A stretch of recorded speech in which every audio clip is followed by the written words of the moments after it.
Welcome back to my YouTube channel, Manu Issue ACCA classes. In today's video, I will discuss the step that we have discussed in the previous video of linear programming. Today we will discuss those steps along with the example, and additionally I will explain the ISO contribution line in the coming up video, or if possible in the today video. So guys, if you are watching my video for the first time, do not forget to subscribe my channel and share it among your friends, because for a content creator, the more you subscribe, the more you like our video, it will motivate us to go further, right? So let's start the today topic. So in previous video, I have listed down the few steps you can see in the Copland book as well. So these are the steps that are involved in the linear programming, right? So let's understand this step along with the example provided in the illustration 1, right? So let's start.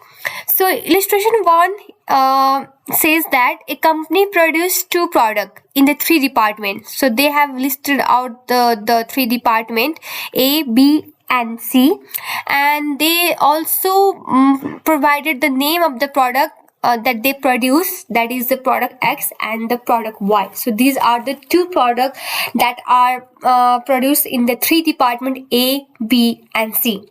And the question also provide the available hour in these 3 departments.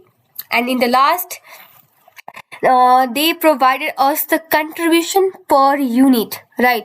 So what the question says, a company produced 2 products in a 3 department. Details are shown below regarding the time per unit required in each department and the available hours in each department and the contribution per unit of each product. So there is an unlimited demand for the product X, but the demand for the product Y is limited to 600 units per annum. So as the demand for the product X is unlimited, but our resources are limited. So you can see the question have provided us the detail regarding the per unit of the product X and that the hour they required in each of these 3 departments, and also for the product Y along with the total available hours in each of these 3 departments. Right? So now we have to use the linear programming, and I have explained about the linear programming in my previous video. In case you have been missed out, please go and check it out my playlist. It is available there at free of cost. So as I have been listed out the few steps, and the first step is to define the variable. So similarly, we will move toward the first step and where we will be defining the variable. That means we will say that let's X be the number of units of X to produce, and let Y be the number of unit of Y to be produced. So we have simply assumed that we will produce this much quantity of X and this much quantity of Y, and that is noted down in the X and the Y. Now second step is to define and formulate the objective. So our objective could be to maximize the contribution, right? So in that case, we have to formulate our objective something like this. Or what you can do is and what other objective could be is to minimize the cost, right? So you need to check it out in the question what the objective is. In our case is to maximize the contribution. So we will define the objective functions something like this, that C means the contribution, total contribution, equal to what is the contribution for the product X? It's 4 per unit. And how much unit we are going to produce for the product X? It's X. So we have multiplied these two that give us 4x. Then we will do plus, and then again for the product Y we have contribution per unit of 8, and we are going to produce Y number of unit. So we will multiply these two. That will give us the total contribution of 4x plus 8y. Right? So this is the objective function, and please ignore this for now. I will explain this blue one later on, right? So now third step is to formulate the constant. And what does that mean?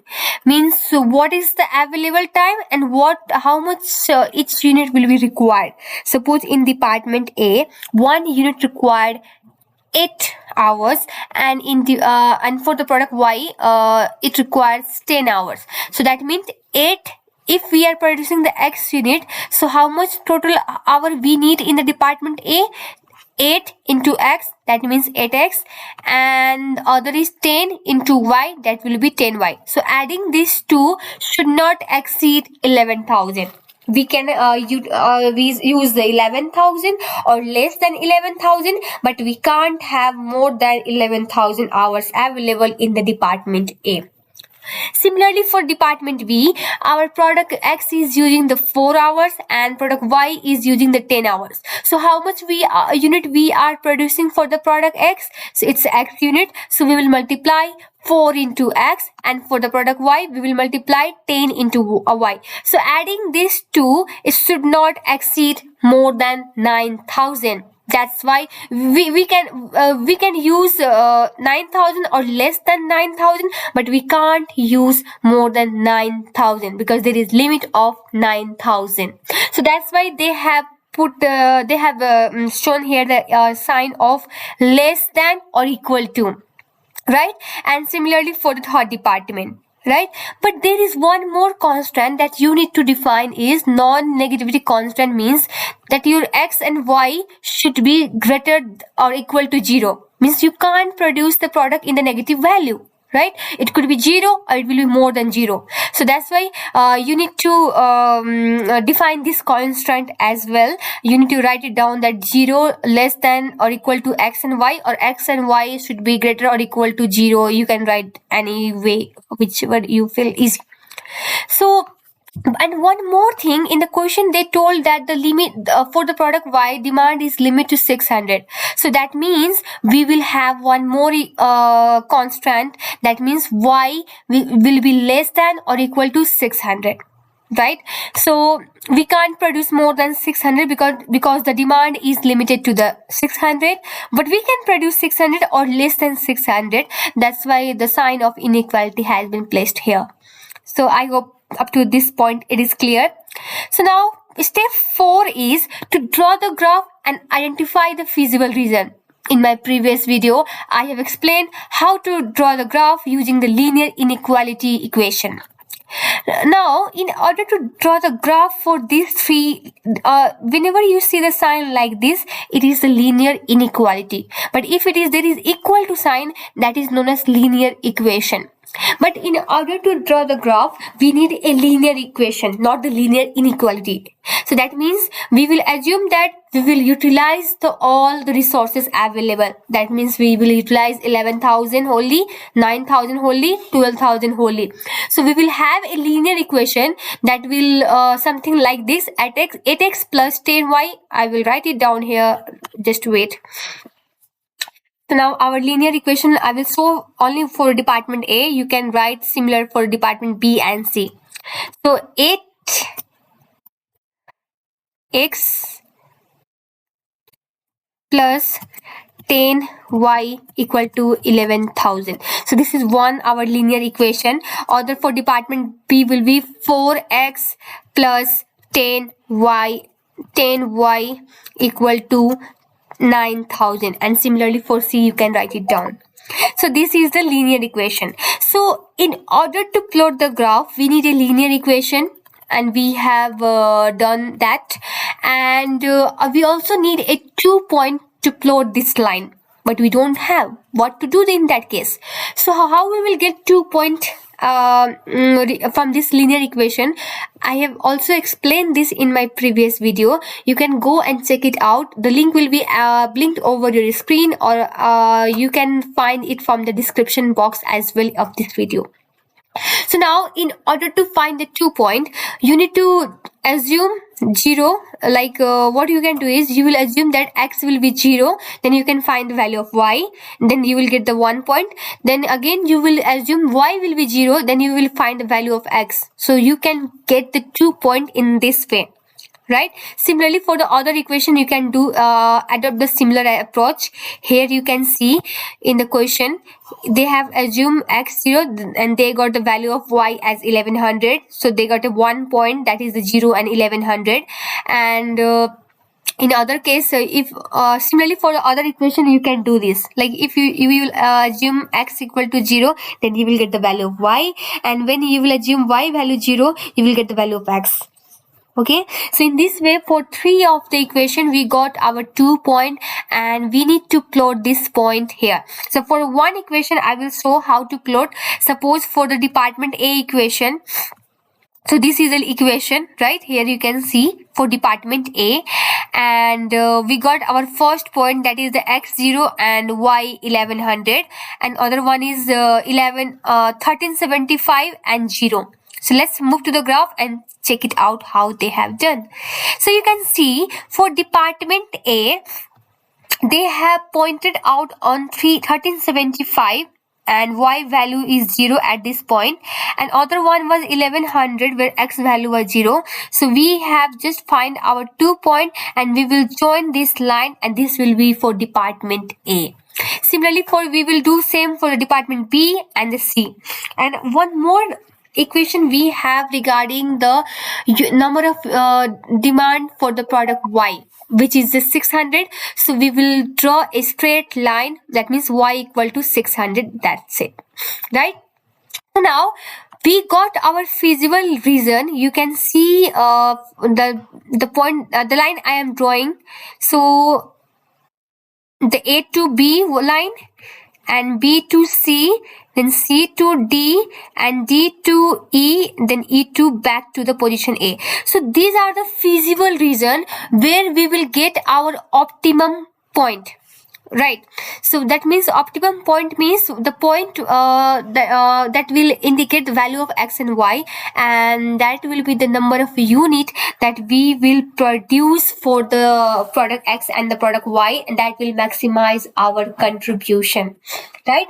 So now next step is to draw the ISO contribution line to find the optimum production plan. In coming up video I will explain ISO contribution line, and for now just the question I have drawn this.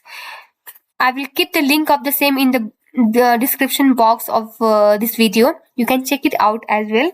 So they have already drawn this ISO contribution line, right? So we will take a scale and move the scale in this direction, and from this point A, B, C, D, E. So when we will move the scale from in this direction, the point C and D will touch the scale. Among these 2 points, the point which will touch the scale in the last, that will be the optimum point.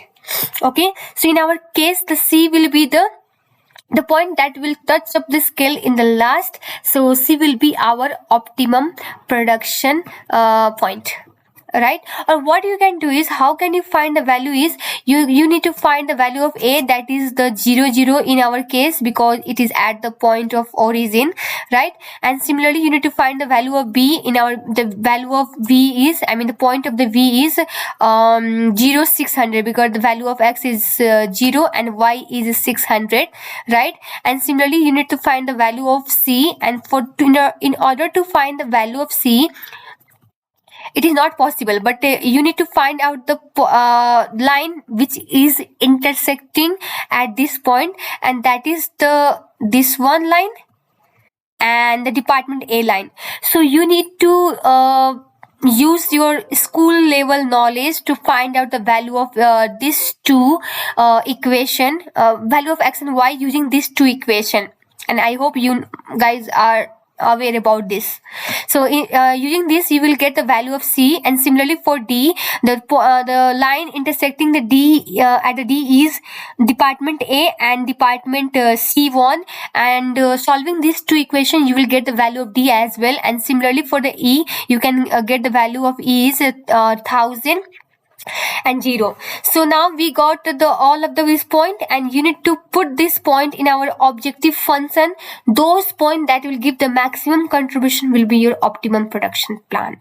So that is about the this graph and how to find the optimum production plan. I have explained in the two way. You can adopt any of this approach. So I hope you have now clear picture of how to find the feasible reason and your optimum point, right?